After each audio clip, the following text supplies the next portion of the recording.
This is Schools Part 7, and we're going to talk about schools and adolescent development. There's widespread agreement regarding the characteristics of what makes a good school. Good schools emphasize intellectual ability. Good schools have teachers who are committed to their students and who are granted freedom and autonomy in their classrooms.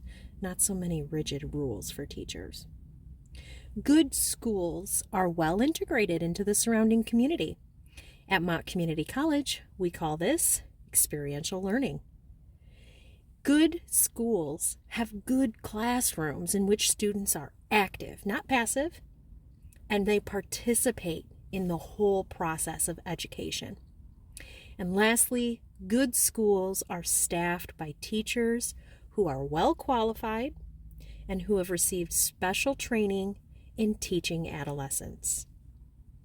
Unfortunately, schools that serve the most needy students are least likely to have those qualified teachers.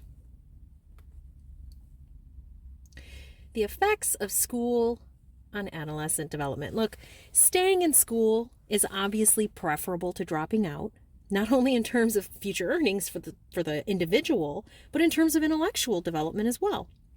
However, research is still mixed on whether or even how schools impact psychosocial development.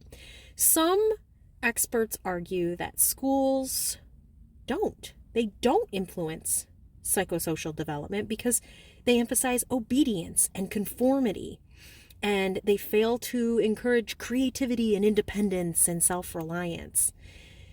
However, there are many good schools in which students not only learn the academic material taught in the classes, but also learn about themselves and their relationships with others and their society. Students view school primarily as a place to socialize, so it's from the outlook of the adolescent, it's not as much about the learning, but it's more about the socializing. So, also, socializing and the academics, but primarily socializing.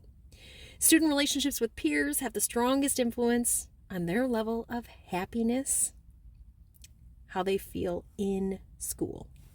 Students differ from each other, and so, one of my main overreaching mantras in this entire class is variability, variability, variability. So far, we have heard it in every single module. And so because schools vary, it's really difficult to generalize about the impact on adolescent development without knowing more about the particular school in question. And also, look, students' experiences within the same school can vary widely.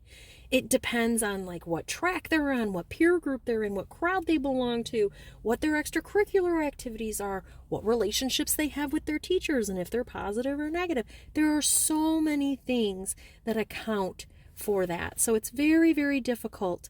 But as I say, variability, variability, variability. And that concludes this video.